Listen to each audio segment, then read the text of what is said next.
സ്വാഗതം മീഡിയ ഗ്രാമത്തിലേക്ക്.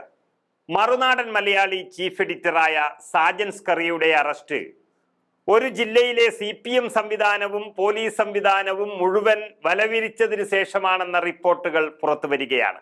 അത്രയ്ക്കും ഭയന്ന് നിൽക്കാൻ ആരാണ് ഈ സാജൻ സ്കറിയ എന്നാണ് അറിയാത്തത്. CPMന്റെ ഉറക്കം നഷ്ടമായതോടെ ഉന്നത റാങ്കുള്ള പോലീസ് ഉദ്യോഗസ്ഥരുടെ സഹായത്തോടെയാണ് തിരുവനന്തപുരം ജില്ലയിലെ പ്രധാന റാങ്കുകളുള്ള ഉദ്യോഗസ്ഥരെ മാത്രം ഉപയോഗിച്ച് CPMന്റെ ജില്ലാ സെക്രട്ടറിയുടെ നേതൃത്വത്തിൽ നടത്തിയ ഒരു നരനായാട്ടായിരുന്നു സാജന് നേരെ നടത്തിയത് എന്നാണ് ഇപ്പോൾ തെളിഞ്ഞു വന്നത്.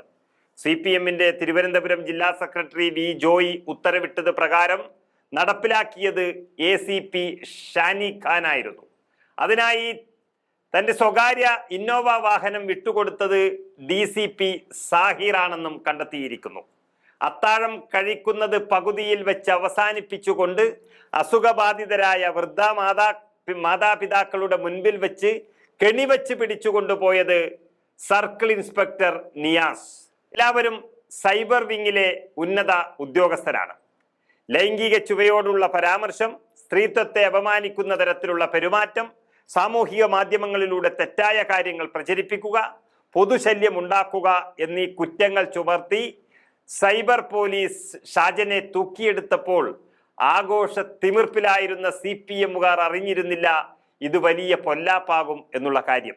ഇപ്പോഴിതാ സാജൻ സ്കറിയയുടെ അറസ്റ്റ് വിവാദത്തിൽ തനിക്കും ഒന്നും അറിയില്ല എന്ന നിലപാടിലേക്ക് പോലീസ് മേധാവി ഷെയ്ഖ് ദർവേസ് സാഹിബും ഏത് സാഹചര്യത്തിലാണ് വീട്ടിൽ നിന്നും സാജൻ സ്കറിയയെ ഷർട്ട് പോലും ഇടാതെ അറസ്റ്റ് ചെയ്തു കൊണ്ടുപോയത് എന്ന ചോദ്യം കേരളത്തിന്റെ മുഖ്യമന്ത്രി ഉയർത്തിയതും തിരുവനന്തപുരം ജില്ലാ CPMനെയും തിരുവനന്തപുരത്തെ പോലീസ് മേധാവികളെയും വിരളി പിടിപ്പിച്ചിരിക്കുകയാണ്.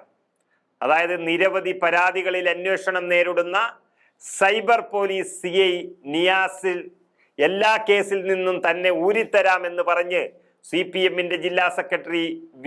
ജോയി ചെയ്യിപ്പിച്ചതാണ് ഇക്കാര്യങ്ങൾ എന്നാണ് അറിയുന്നത്.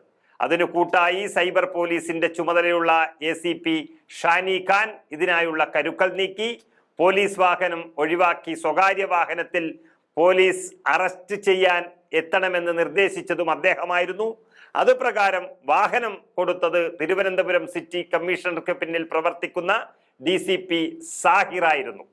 അതായത് CPM ജില്ലാ സെക്രട്ടറിയുടെ നിർദ്ദേശാനുസരണം 3 പോലീസ് ഉദ്യോഗസ്ഥർ ചേർന്നാണ് അറസ്റ്റിന് പിന്നിലെ കരുനീക്കം മുഴുവനും നടത്തിയത്. തിരുവനന്തപുരം സിറ്റി പോലീസ് കമ്മീഷണർക്ക് പോലും അറിവുണ്ടായിരുന്നില്ല എന്നതാണ് വ്യക്തമാകുന്നത്. സുപ്രീം കോടതി മാർഗനിർദ്ദേശം പോലും പാലിക്കാതെയുള്ള ഈ അറസ്റ്റ് കോടതി കയറിയിരിക്കുകയാണ് ഇപ്പോൾ. അതോടെ CPM നേതൃത്വവും ഉദ്യോഗസ്ഥ വൃന്ദങ്ങളും വലിയ ആശങ്കയിലായിരിക്കുകയാണ്. തൃശൂർ പൂര ആഘോഷ ദിവസം ഇതിനു വേണ്ടി തന്നെ തിരഞ്ഞെടുത്തതും വളരെ കരുതലോടെയാണെന്നാണ് റിപ്പോർട്ടുകൾ പറയുന്നത്. കാരണം ക്രമസമാധാന ചുമതലയുള്ള ADGP H. വെങ്കടേഷ് അന്ന് തൃശൂരിലായിരുന്നു ശ്രദ്ധ കേന്ദ്രീകരിച്ചിരുന്നത്. വെങ്കടേഷിന് പോലും വ്യക്തമായ ധാരണ നൽകാതെ ഓപ്പറേഷൻ മറുനാടൻ നടത്തുകയായിരുന്നു മറ്റുള്ള ഉദ്യോഗസ്ഥരും CPMും ചേർന്ന് എന്നാണ് പറയുന്നത്. പിണറായിസം തുലയട്ടെ എന്നും പറഞ്ഞ് ഷർട്ടിടാതെ വിളിച്ചുകൂവി നടക്കുന്ന സാജന്റെ രംഗങ്ങൾ കേരളത്തിലെ സർക്കാരിന് ഒരിക്കൽ കൂടി നാണക്കേടായി മാറിയിരിക്കുന്നു. മുഖ്യമന്ത്രി പിണറായി വിജയനും ഒന്നും അറിഞ്ഞില്ലെന്നും ഷർട്ടിടാതെ ഷാജനെ പോലീസ് അറസ്റ്റ് ചെയ്ത് കൊണ്ടുപോകുന്നത് മാധ്യമങ്ങളിൽ കാണുമ്പോൾ ശ്രദ്ധയിൽപ്പെട്ടതാണെന്ന് മനസ്സിലായതോടെ പോലീസ് ഉദ്യോഗസ്ഥരുടെ മേലിൽ നടപടി വരാനാണ് സാധ്യത. ഏതായാലും അറസ്റ്റും അർദ്ധരാത്രി ജാമ്യം കിട്ടിയതുമെല്ലാം സർക്കാരിന് വലിയ നാണക്കേടായി. ദുബായിൽ അറസ്റ്റിലായ ഒരു വ്യവസായിക്ക് വേണ്ടി ആരാണ് സാജന്റെ അറസ്റ്റിന് പിന്നിൽ ചരട് വലിച്ചത് എന്ന അന്വേഷണവും മുഖ്യമന്ത്രിയുടെ ഓഫീസ് നടത്തിക്കഴിഞ്ഞു.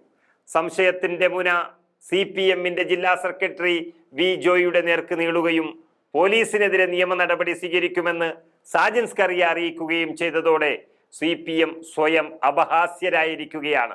സാജൻ സ്കറിയ പറയുന്നതിനോട് എല്ലാം നമുക്ക് യോജിപ്പില്ലെങ്കിലും സാജനെതിരെ CPM നടത്തുന്ന ഈ പോരാട്ടം അഴിമതിയുടെ കഥ ലോകത്തെ അറിയിച്ചതിനുള്ള പ്രതികാരം തന്നെയാണ്.